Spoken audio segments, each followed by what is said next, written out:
सुमती, मी पाहिलंय तुला. काही बोलायचंय का? नाही बाबा, आज शाळेत काय शिकवलं? आज निसर्ग कसा भेदभाव करत नाही ते शिकवलं. निसर्ग भेदभाव? नीट सांग बघू. बाईच म्हणाल्या त्या मुलींच्यात आणि आपल्यात भेदभाव करू नका, ते आधी पुसून टाका. काय? सूर्य ऊन देताना पाहत नाही कोणाला देतोय ते.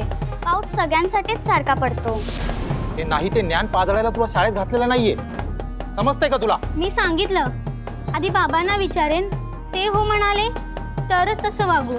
हे असले वर्तन करायचे नाही. आम्ही त्यांना भेटू, त्यांनी ऐकलं तर ठीक आहे, नाहीतर तुमची शाळा बंद.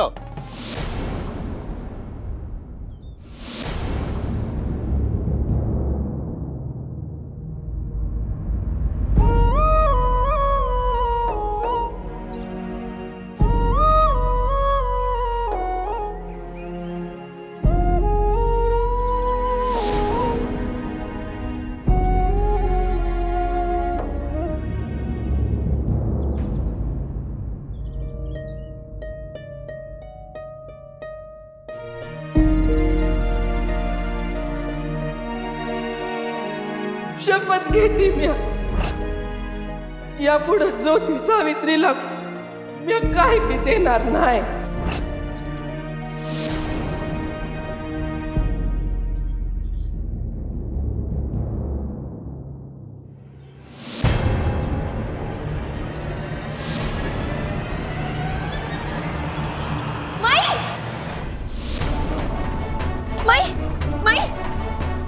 माई काय होतंय? उठा माई, उठा सावकाश. माई तू या इकडे बसा. या माई, माई सावकाश. माई काय होतंय तुम्हाला? इथे बसा माई. पारुताई, पारुताई, माई ना चक्कर आली, पाणी घेऊन या. माई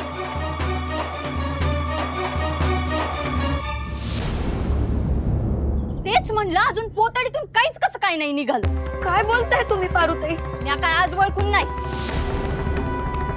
उतो उतो व्हायला तोंडाने एक बोलायला आणि गरजेसाठी असं काहीतरी करा.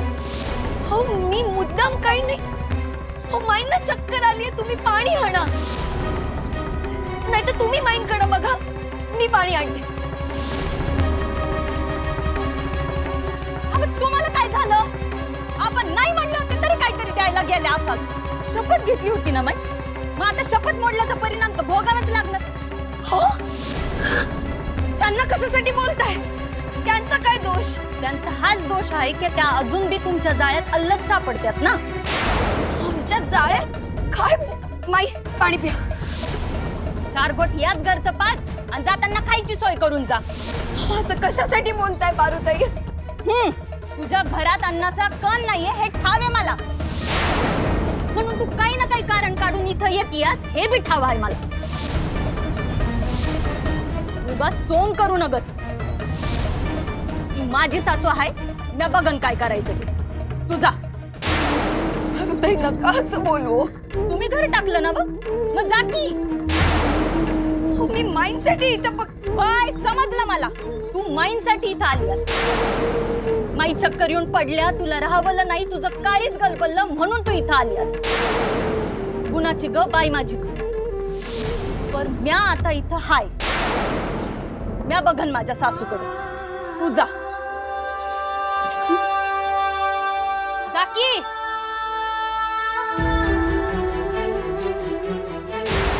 माई पाणी.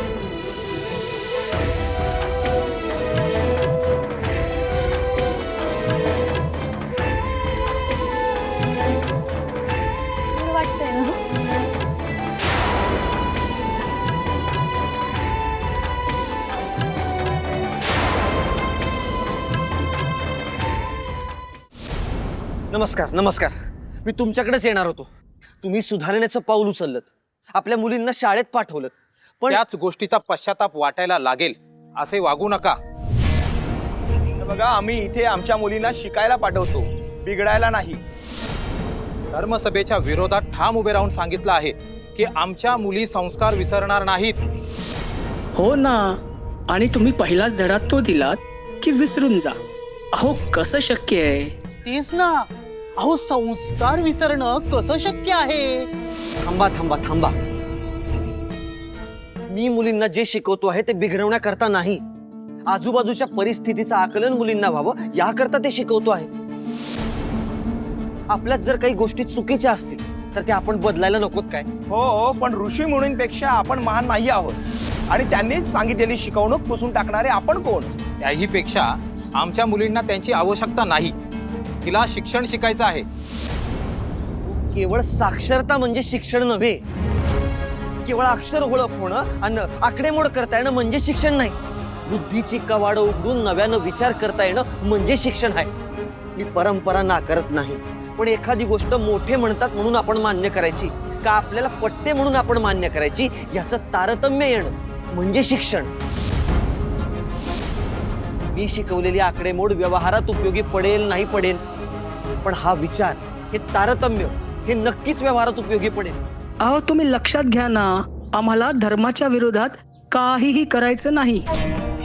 जे जे पूर्वीपासून चालत आलेलं आहे त्यात चुकीचे म्हणून नाकारायचे नाही. मुलीला लिहिता वाचता यायला हवं, बस.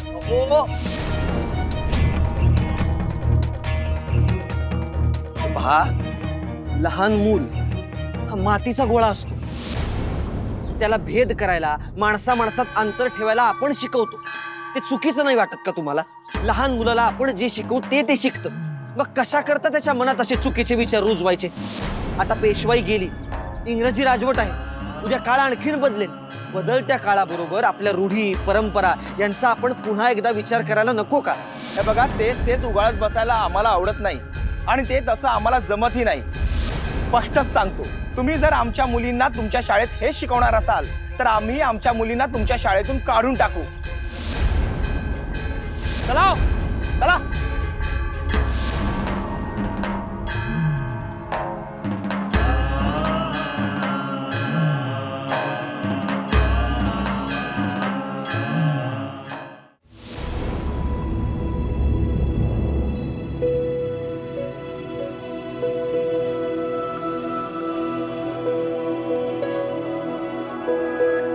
अहो,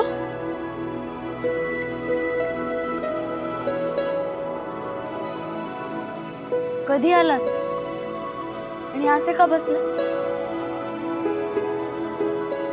जाणीवा बोथट झाल्या आहेत का आपल्या शब्दामधली धार कमी झाली आहे तेच कळत नाही आहे.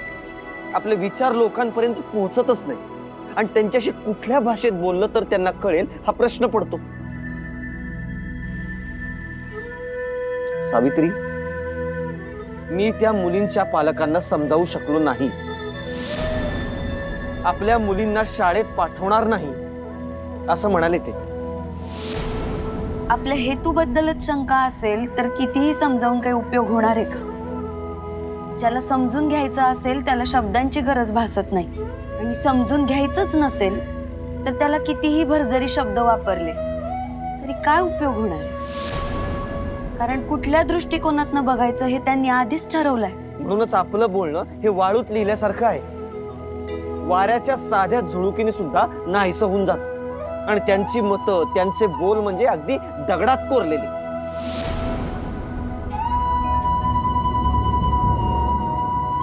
या जगात कुणी कसं वागावं हे आपण ठरवू शकत नाही, पण त्यांच्या वागण्याचा आपल्यावर किती परिणाम करून घ्यायचा हे त्यांनी नाही, आपण ठरवायचं. आपण दोघं आहोत ना एकत्र, मग कशाची फिकीर?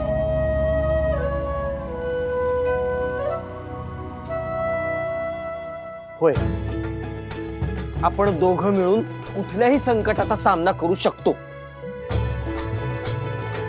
सावित्री ज्योती, सावित्री ज्योती.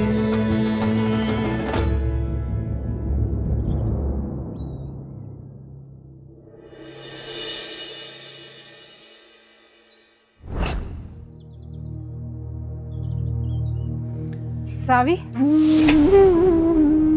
माई, हे घे. काल रातच्याला माझ्या पोराला उपाशी निजवलंस ना, घे. नको माई, कालच हे ओरडले. तो तुझ्यावर ओरडलाय असं कधी झालंय वय? आणि तू बी तसं होऊ द्यायची नाहीस. तू जाणाऱ्या दुधावर पाण्याचा हपका मारायची कला हाय तुझ्याकडं.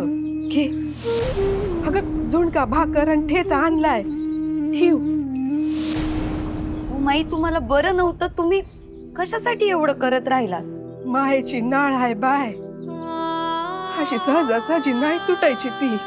आणि सावी, जी वाट तुम्ही निवडली हाय ना, ती फक्त तुमच्याकडून मोल नाही घेत, तर माझ्याकडनं बी जबरदस्तीनं मोल वसूल करते ती. तेच म्हणते मी, असं वाईट का वाटून घेता? आमच्याकडे आहे की. हस दाखीव डबे.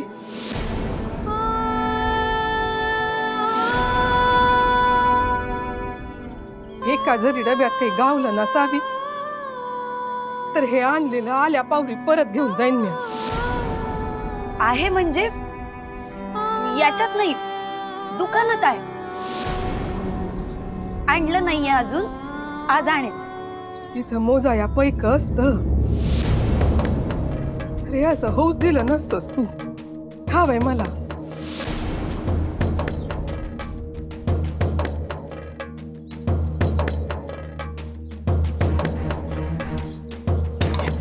हे काय?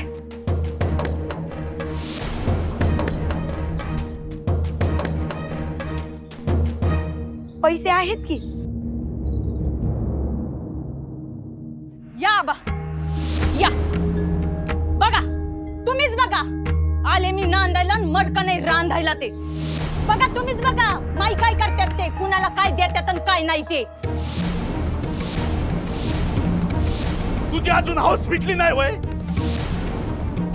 अगं माझी शपथ घेतली होतीस ना, आणि तरी मी तू इथं का? आता मला उलटलेलं बघायची इच्छा आहे.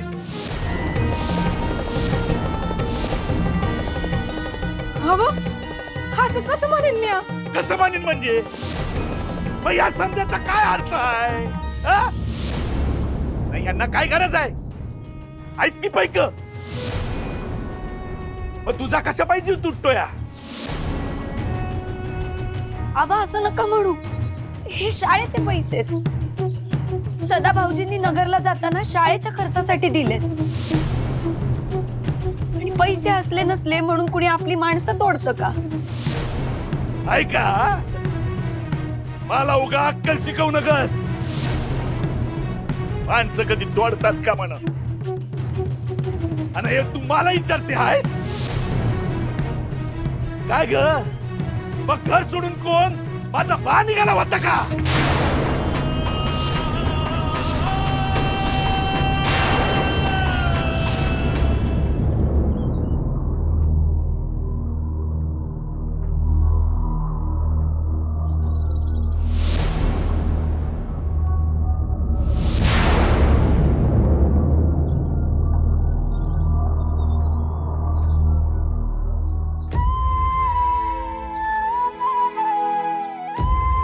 अगं बाई, कालच लक्षात आलं असतं तर ही वेळ आलीच नसती. मनातही आणू नकोस.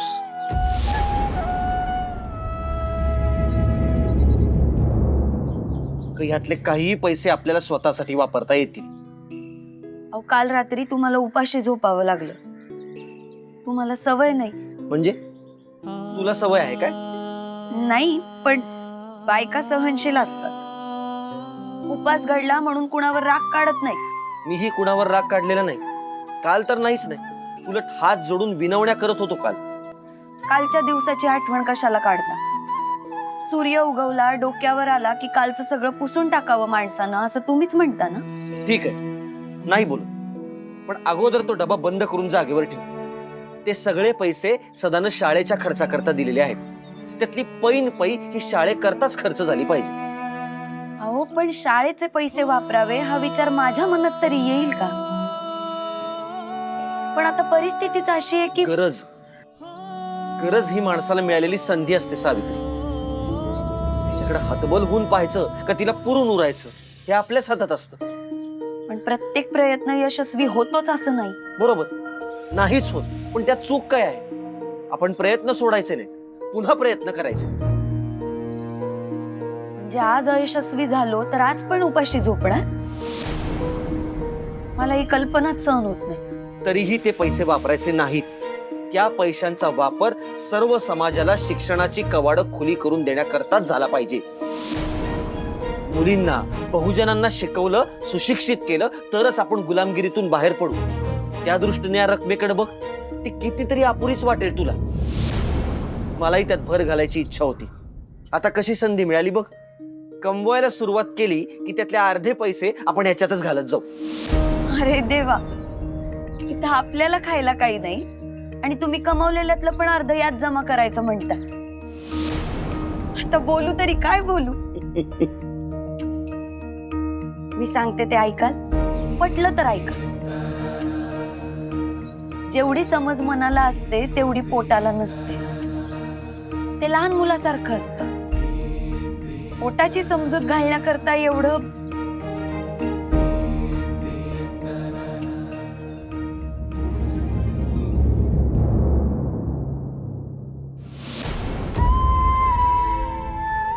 पोटाची समजूत घालण्याकरता सुद्धा आता ह्याची गरज नाही.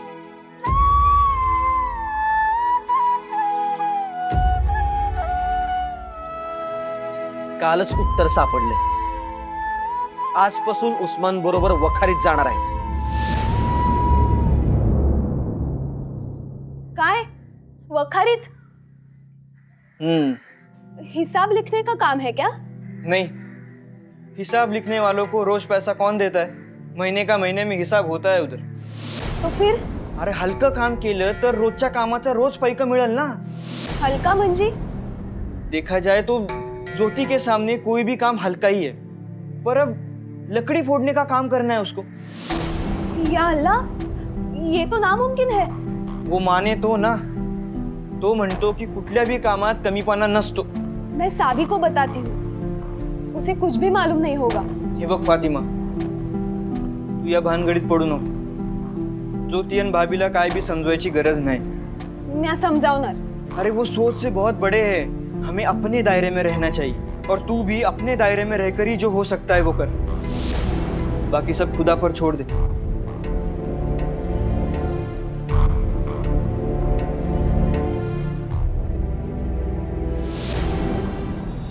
कशाला व्यर्थ चिंता वाहता?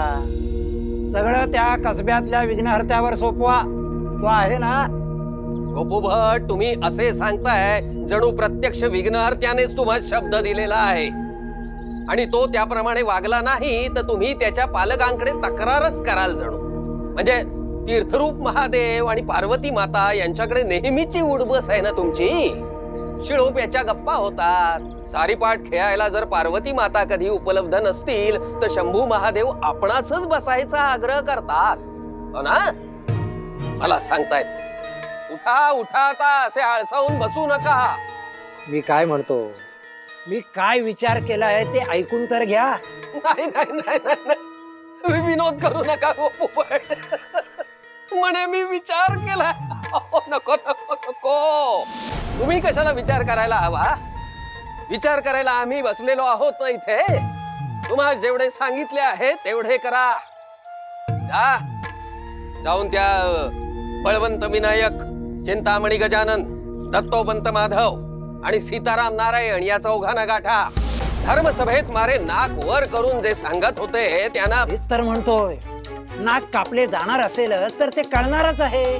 आपण कशाला उगाच का का का आळस भरलाय तुमच्यात एवढा? आळस नाही हो केशव भट. विष्णू याग केला त्याने पाठ पार गेली हो, त्यामुळेच. अहो, विष्णू यागाला तर मीही बसलो होतो. त्यात काय एवढे, ते करायलाच हवे. पण आता स्वार्थ झाल्यानंतर परमार्थ करायला नको का? त्या चौघांच्या मुलींनी शाळेत न जाणे हा परमार्थ आहे असं समजा. धर्मरक्षणातला आपला वाटा आहे असं समजा. आणि जा बघा, त्यांचे जर नाक खेचले गेले असेल तर खुंटा हलवून बळकट करा. खुंटा बळकट करायचं म्हणजे काय करायचंय? आता नेमके मी काय करू? मातोश्रींच्या पायावर लहान असताना झोपायचात ना, तसे जाऊन झोपा. म्हणजे त्या बोळ्याने दूध पाजतील तुम्हास. अहो, कसे समजत नाही तुम्हास गोपू भट? त्यांनी जर शाळेत न जाण्याचा निर्णय घेतला असेल तर त्यांचे पुन्हा मतपरिवर्तन होत नाहीये ना, याची काळजी घ्या, खात्री करा, खबरदारी बाळगा. याला म्हणतात खुटा बळकट करणे.